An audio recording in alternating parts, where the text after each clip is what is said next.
వేద పండితులచే శుభకార్యాలు, పూజలు, హోమాలు, జాతకాలు, ఆఫీస్ పూజలు చేయించుట కొరకు పూజారీస్.com.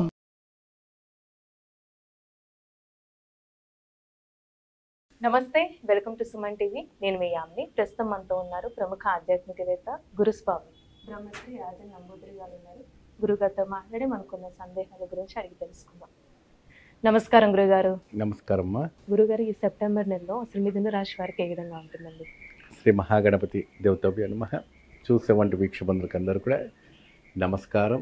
మిథున రాశి మనకు వచ్చేవంటి మెయిల్స్ మెసేజ్ ద్వారా గురుగారు మాకు ఎలాంటి సమస్యలు ఉన్నాయి, ఇంత సమస్యలు ఉన్నా కూడా మాకు పరిష్కారం అనేది మనకి కనబట్టం లేదు அப்படின்னு వాళ్ళు ఎంతోమంది కూడా మనకి పెట్టారు. కాబట్టి వాళ్ళకందరూ కూడా మంచి పరిష్కారం చూపించేసి ఈసారి అంతా కూడా భాద్రపద మాసంలో వస్తుంది కాబట్టి చక్కగా పరిహారం చేసుకొని మిథున రాశి వారికి అద్భుతమైన ఒక వైబ్రేషన్స్ వచ్చేటట్టుగా మనం చేసుకోవచ్చు.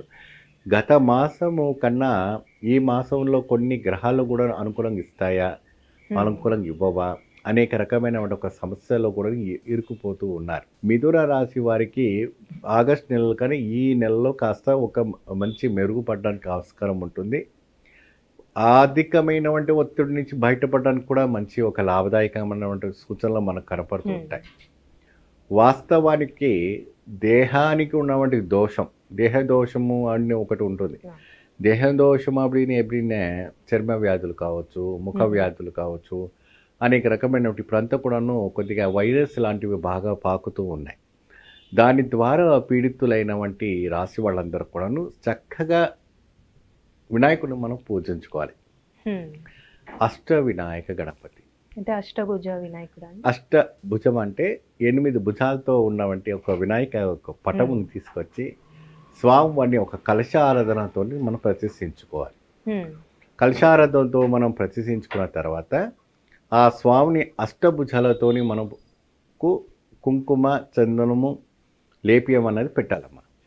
కుంకుమ చందనము మనము ఈ ఒక ద్రవ్యాలతో అలంకరించేసి స్వామివారి పటానికి సుగంధ ద్రవ్యాలు మనం వేయాలి.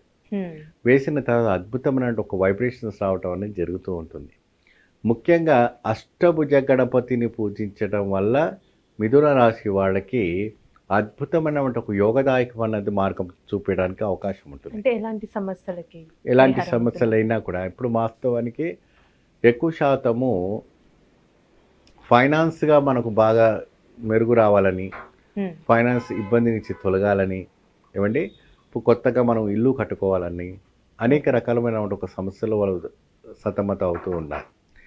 సో వివాహానికి సంబంధించిన వాళ్ళు మిథున రాశి వాళ్ళు కానీ వేరే విదేశాలు వెళ్ళడానికి కావచ్చు, అనేక రకమైనటువంటి సమస్యలు ఉండేవాడు కూడా ఈ యొక్క ప్రముఖమైన వంటి రాశిలో ఇలాంటివన్నీ మార్పులు జరుపులు జరగాలి అంటే ఈ యొక్క ఒత్తిడి అనేది చాలా అవసరం. ఈ ఒత్తిడి నుండి మీరు బయటపడాలంటే భగవంతుని అష్టభుజ గణపతిని పూజించి, ఇప్పుడు స్వామివారికి ఏంటంటే అమ్మా మనము కొబ్బరికాయ పడగొట్టిన తర్వాత నీళ్లు తీసేస్తాం. నీళ్లు తీసినాక దాంట్లో మనం ఏం చేస్తామంటే కొబ్బరి నూనె పోయాలి.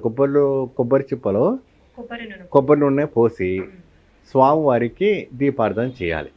తర్వాత కొబ్బరిని బాగా తురిమి దాంట్లో బెల్లం వేసి కాస్త ఏలకలు వేసి ఏమ్మా కాస్త ముద్దలాగా చేసి స్వామివారికి కొబ్బరి నైవేద్యం కూడా పెడతారు. దాన్ని వేసి మనము తీపి దాంట్లో కొంతమంది నువ్వులు వేస్తారు. ఆ నువ్వులు కూడా అంటే నల్ల నువ్వులు వేయించి చక్కగా దోరగా వేయించి అందులో వేసి స్వామివారికి గట్టిగా ముద్దలాగా పట్టి స్వామివారికి నివేదన పెడుతుంటారు. కొంతమంది డైరెక్ట్ బెల్లము యాలకలతో నెయ్యి వేసి కాస్త ఇచ్చేసి స్వామివారికి నివేదన పెడతారు. ఇలా క్రమ తప్పకుండా పొద్దున సాయంత్రం కానీ లేదంటే ఒకటే వేళలో కానీ ఎప్పుడైనా కూడా స్వామివారికి నివేదన పెట్టి దీపార్థన చేయండి. అంటే నిత్య పూజలు దగ్గర చేసుకోవచ్చా అనే లేక ప్రశ్న వస్తుంది. నిత్య పూజల దగ్గరనే చేసుకోండి, ఎటువంటి ఇబ్బంది లేదు. ఆ ఒక వినాయకుడు ఎప్పుడైనా కూడా మీకు అష్ట ఐశ్వర్య భోగాలు ఖచ్చితంగా మీకు ఇస్తారని కోరుతున్నాను. చాలా చక్కగా తెలియసే గురుగారు, ధన్యవాదాలు. నమస్తే. సుమన్ టీవీలో మీ పర్సనల్ అండ్ బిజినెస్ ప్రమోషన్స్ కోసం కింది నెంబర్కి కాంటాక్ట్ చేయండి.